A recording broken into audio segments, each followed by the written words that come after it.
Hello, and welcome to another episode of the Profit Minds podcast. I'm your host, Dr. Stephen Kirch, creator of the Profit Minds Growth System, a unique blend of profit growth, productivity acceleration, and building robust business process for scale. In every episode, I interview entrepreneurs and small business owners from around the world with a unique story to tell. You can find the show on YouTube, LinkedIn, Apple and Google Podcasts, Stitcher, Spotify, and more. Well, hello, everyone. Today, my guest is a return guest, James Brown, the CEO and founder of the Business Accelerator Institute. And today, we're going to talk about how to craft a winning business plan. Welcome, James. Thank you so much, Stephen, for having me back. I'm excited for the call today. Yeah. So last time we talked about a variety of topics, but we didn't really talk about the Business Accelerator Institute. And so I wanted to have you back so you can share with folks the great work that you're doing there. Talk to us about the genesis of this. I mean, how did you get there? I mean, we talked earlier about, you were a lawyer and you built a law practice and started coaching but what's the genesis of the Business Accelerator Institute? Why does that exist? Well, the Business Accelerator Institute, the reason I launched that this past January was so I recognized a need specifically for owners of professional service businesses.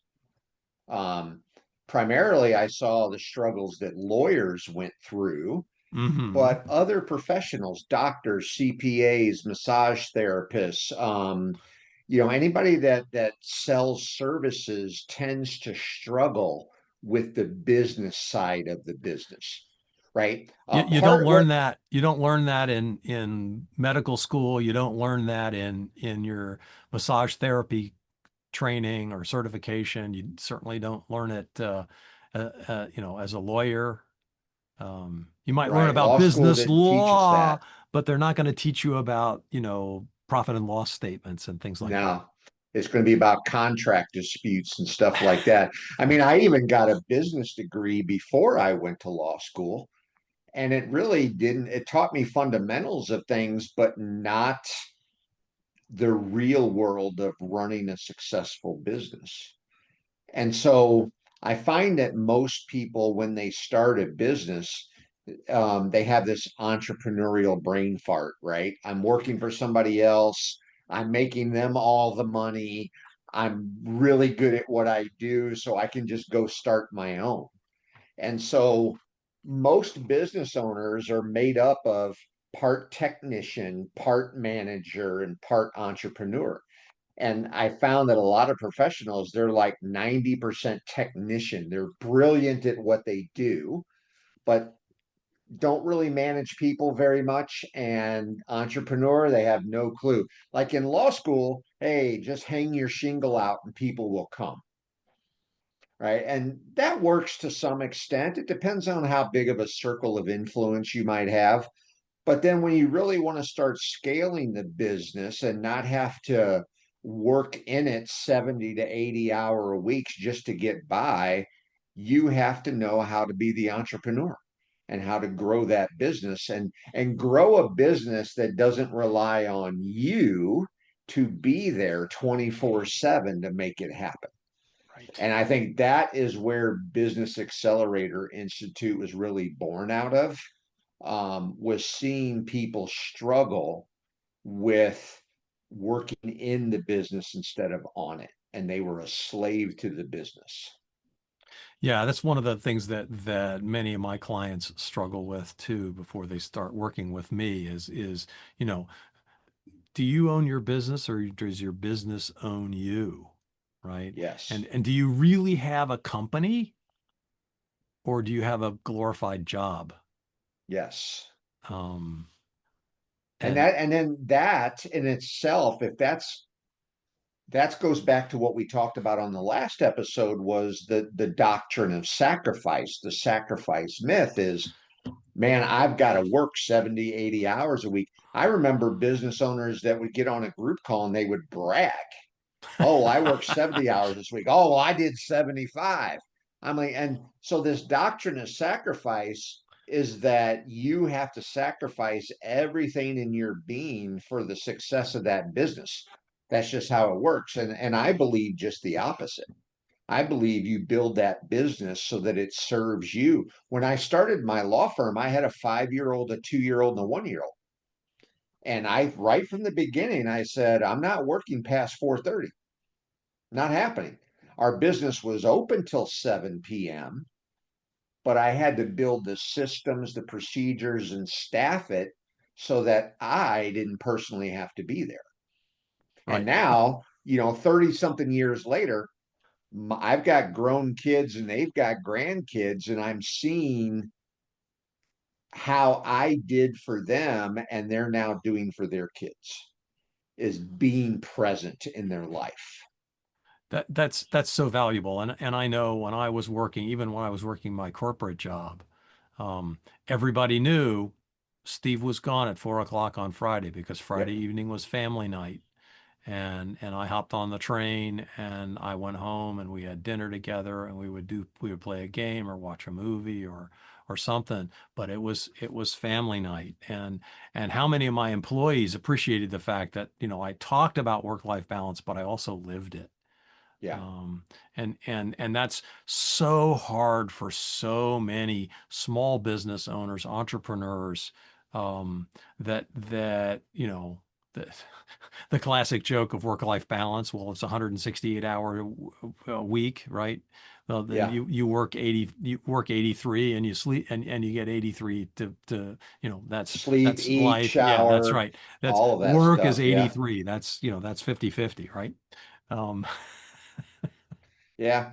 And I ask people, I'm like, okay, what was your biggest reason for starting the business? Well, I wanted to make more money. I could make a lot more money doing this on my own. Okay. Are you making a lot more money? Yeah, the business is making more. Okay, but how much are you making? Oh, well, we're losing money every year. yeah, Okay, so you're actually working 70 or 80 hours a week and you're making less than you did before, right? right. That's got to change or you're going to burn yourself out, and that's why most businesses go under. Yeah. Yeah. So how do you craft a business plan that enables you to grow the business and work less? Yeah. So so Um, so so so what is that? What is that methodology that you use? the first thing I try to get across to most business owners when they think of the business, it's all jumbled together. And I'm like, what is your goal? What do you want? I want more. More what? Like, I want more money. Why do you want more money? They don't have like a cohesive plan for what it is they want. They're not thinking in those terms. They're just in survival mode Hmm. instead of thriving, right? Um, so one of the things I discovered as I not only worked on my law firm, but now that I've worked with over 450 business owners across many different industries, is that all businesses have the same 7 working parts. And so before I Okay. go into crafting a business plan, I want to set that stage. All right. The 7 parts of the business are: the first part is marketing, the Okay. second one is sales, Yeah. the third is your factory for producing whatever it is that you sold. For me, it was legal services, so I had to produce that. For a doctor or a dentist, it's dental services, it's doctor services. Then what you have your factory. So then fourth is the people to run the factory. Okay. The fifth is your physical plant, and that could be virtual or it could be brick and mortar. The sixth is your money and metrics. So your finances, your KPIs, what data are you measuring in your business? And then the seventh part of the business is you, the business owner. And what I found is that most of the time the businesses struggle because of the you part, the business owner, the mindset, Hmm. but they don't have a clear picture of all these parts in the business, and they all work together. The only difference between my business And let's say I just spoke with a junk removal, the owner of a junk removal business. He sells junk removal. I sell legal services, but everything else is the same. And so we want to have a business plan that addresses all 7 parts, and it tells a story of where I am now and where I want to be and how I'm going to get there. Most business owners think of the business plan, oh, it's just something I have to do when I first start the business, and I'll take it to a bank or the SBA and I'll get a loan based on my business plan because they tell me I have to have one. And then they take that business plan and they put it in their drawer and they never redo it. They never do anything with it. All right. That's not really a plan. It might as well be a paperweight for your door. Yep. I want a living, breathing business plan that's going to address all 7 parts of the business to show me how I'm going to get from here to there and what it's going to take to get there. And then I'm going to pull that business plan out every month and compare it with what my actual data says. Oh, man, you mean you're going to look at it again? Every month. Because I want to know, and that's what I do with my clients now. Like right now is the end of the first week of June. I'm reviewing, okay, how did May end up? Where was your revenue? This is where we should have been. Where was your number of sales? This is what we were shooting for. How many leads came in? How many appointments did we set? How many closings did we have? And we're looking at every part of it to see, are we behind schedule, or are we ahead of schedule, or are we right on pace? So do you have metrics for every one of those 7? Yes. And there's different metrics for each, right? Sure. So for the marketing section, for example, first we got to figure out what it is we're trying to accomplish, right? So the first thing I ask people, and this goes to the you section of the business plan, is what do you want next year? What is it you want? What is it going to cost to live the life that you want to live next year? And I'll say, how much are you making this year? Well, I'm going to make about 200,000. Okay. What is that life you want to live next year? Well, I'm going to do, if I did my vision board, I want to travel for 3 months. I want to buy another house in Florida. I want to do this, this, and that. How much is that going to cost you? And I literally have them go through that exercise. And they'll determine, well, next year, in order for me to achieve that lifestyle, it's going to cost me 400,000 a year. Okay. So 400,000 a year. What is your net profit margin on your business this year? And they might say something like 20%. All right, net margin. Okay, so let's take that $400,000 divided by 0.20. Your business has to gross $2 million next year for you to make 400,000. Right. Yeah, Now assuming that the net profit rate, ratio stays the same. And we're going to do things to improve their net rate, right? But assuming it stays the same. So $2 million, okay, that's the gross revenue goal of the business. This year we're on pace to do like 1.3. All right, we're going for 2. What's your average sale value? They'll tell me, well, my average sale value is $2,000. Okay. So in order to do 2 million, we need 1,000 sales next year. Now I'm moving to the sales section of my business plan, and I know exactly how many sales. If we have multiple products, we'll determine like what percentage of your revenue is for each one, and is there a different average sale value for each one? And then we need this many of this type of sale and this many of this type of sale. Once we know the number of sales, I'll ask them about their internal conversion rates. All right, if you talk to 10 people, how many sales will you make? Well, I'll close 6 out of 10. Okay, so if we need 1,000 sales next year divided by 0.60, you need to talk to 1,667 people. What's your show up rate for appointments? Right, and we reverse engineer till we get to What how do you many need? leads we need. Yeah. What do you need in your out of your marketing? Yeah. Yeah. Great. And Okay. now we move to the marketing section of the Yeah. business plan. Yeah. And so if we ultimately, let's say we ultimately need 2,500 leads in order to get 1,000 clients, where are those leads coming from? And what percentage this year is coming from pay-per-click or LSA or direct mail or referrals? And we build out their marketing plan. Right. Right. Okay. Now we've got the use section, the sales section, the marketing section done. What about the factory? This year, you're going to do about 500 sales. Next year, you're going to do 1,000. What's going to break? What's going to break if you double your sales? And if you double your sales, so now we're talking about what systems and procedures we have to put in place. We're in the factory section of our business plan. Right. Right. Then who do we have to hire? What's the capacity of your current team? Can they get us to $2 million, or we need to hire some people? Okay, who's the next logical hire? And when is that going to be? All right, so let's say we have to hire somebody by if these numbers stay on pace, we're going to need to have another dental assistant, legal assistant, whatever it is, by June. All right, when are you going to start recruiting? Takes longer now post-COVID.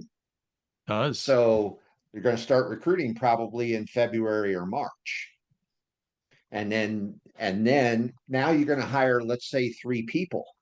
Is your physical plant, can you fit 3 more people in there? Are they going to be virtual? If it's virtual, you don't have a problem.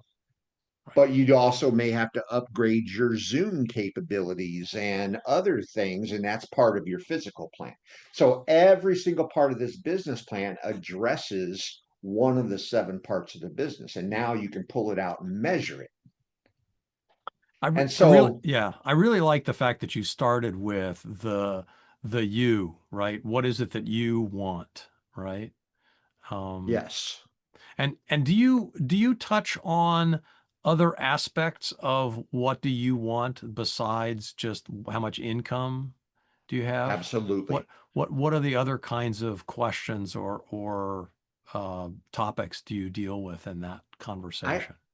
I think for the business owners that I have worked with over the years, and including myself, I think you have to grow personally, professionally, and financially. And in fact, you probably have to grow personally and professionally before you'll ever grow financially. So professionally, what do I want to accomplish? Okay, do I want just this local office? Do I want to expand to other states? Do I want to be known? Do I want to be a bestseller of a book?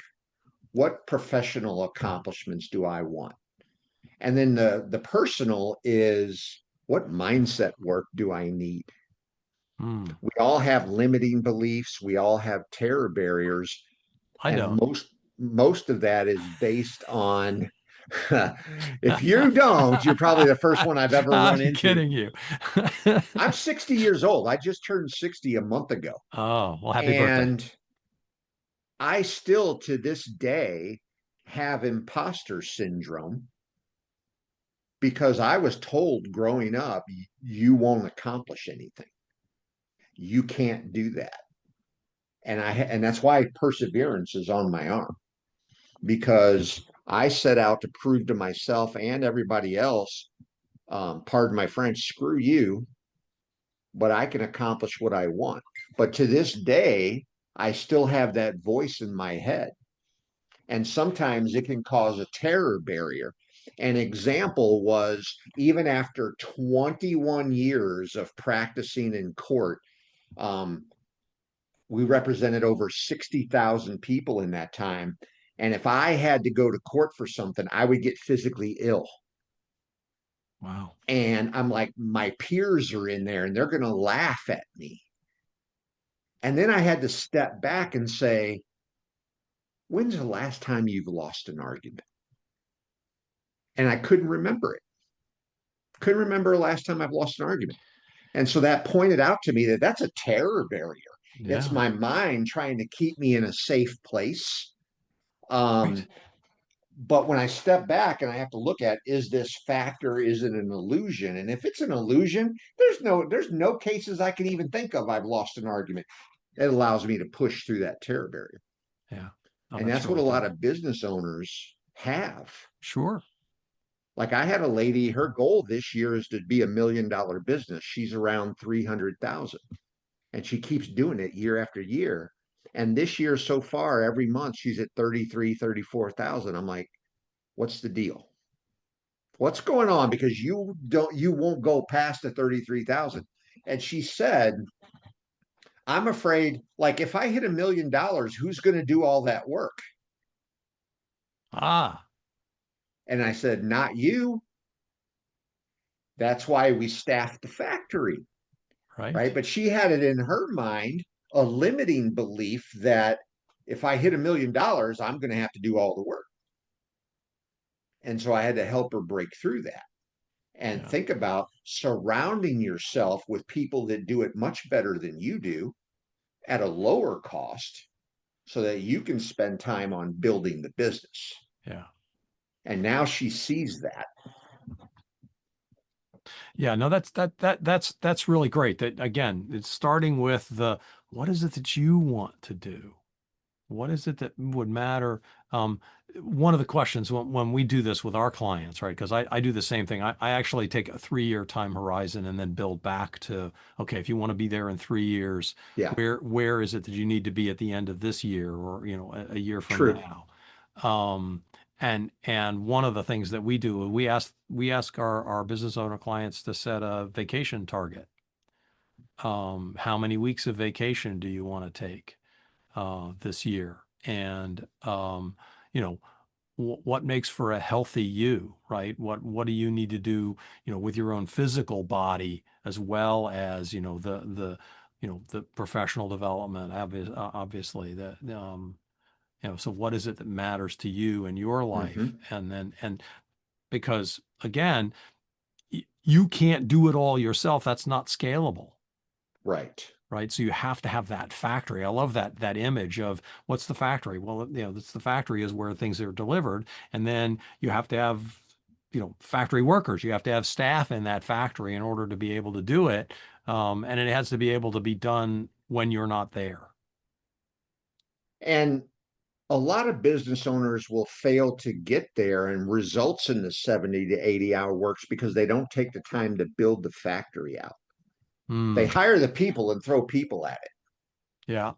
Okay. I think of McDonald's. If anybody's ever watched the movie The Founder, McDonald's was like systems, Ray Kroc, there was a scene in The Founder where they were on the tennis court and they literally were drawing a map out of the kitchen of this original McDonald's and and they had their staff come and fake walk, like I've got cheeseburgers, I'm walking here, and two people bumped into each other. So then they're erasing and they're moving things around. It's like 1 squirt of ketchup, 1 squirt of mustard, 2 pickles, right? And so that's why McDonald's, no matter which one you go into in the United States, the cheeseburger tastes the same.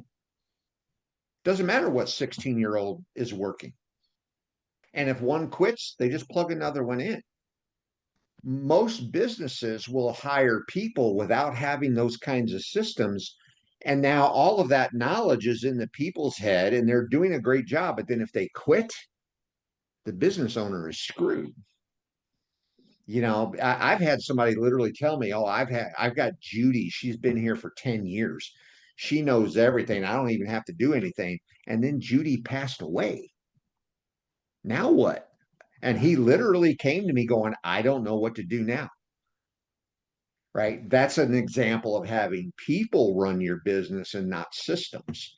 So when you start to build out systems, then you plug in people. And then as you scale, you build redundancy by training backups. And now, if this person's not here, this one automatically steps in and does it. Oh, And that's what starts to buy your time back because it's not reliant on me. well, it also makes for a happier workforce if you know because Judy could also never take a vacation. Correct. because the whole business depended on her, right? And Yes. so by building those systems appropriately, the you know you can just get somebody to step in. You can cross Hmm. train. You can, give them flexibility to do different things so they're not doing the same thing day in, day out. Makes for a happier, more engaged and higher retention workforce. Yeah, it does. That's Um, and what, obviously when business owners are first starting out, they're wearing all the hats. But the goal right. is the lowest and worst use of my time as a business owner is working in production, doing the work of producing whatever it is we sell. So that's the first person I'm going to be bringing. I'm going to get the system and I'm going to bring the person in to get me out of production. Yeah. My highest and best use of my time will always be marketing and sales, but doesn't mean I'm going to do it. Okay. Right? I'm going to oversee it and I'm going to be the visionary. But now when I start to take off the hats and I get a salesperson to come in and do sales, I start to rise up to the 20,000-foot view instead of being in the weeds. And then as I start to build out the rest of the staff, I'm at the 50,000-foot view. And now I'm just looking ahead as, like you mentioned, in 3 years, if I want to be a $10 million business, what has to be true on December 31st of this year for us to start getting there? Right. Right. If I'm in the weeds and I'm working in the business, I can't think like that. That's right.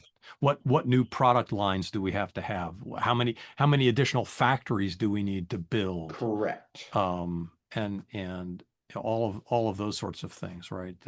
Again, the visionary, even the technician, right? The person who's really good at the business, if they're gonna be entrepreneurial, they have to have vision for, what's next, what's the next thing that you can do.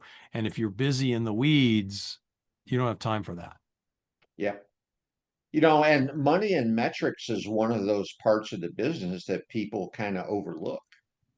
I had a new business owner on the call yesterday, and I asked him, I said, what was your revenue last year? He said, well, I'm still gathering that information. And I'm like, for last year? Oh, wow. And then I Yeah. said, how many clients do you have so far this year? He said, we're not really good at tracking that. Which, hey, I take people as I find them, right? We're going to start doing it, right? But that gave, just in those two questions, I already knew he's not paying attention to data.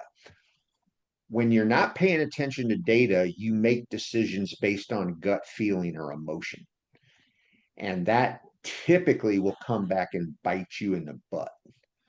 Yeah. It's going to be expensive in terms of money or delays because we're making a decision based on emotion. I had this one attorney who was always behind in his work.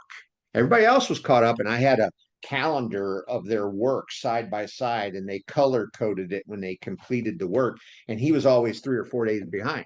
So I went in there and I said, "Hey, Joe, what's happening?" He said, "I'm constantly on the phone, incoming, outgoing calls, and I can't keep up." And so I literally left his office, went across to my office manager, and I said, "Put an ad out for another attorney."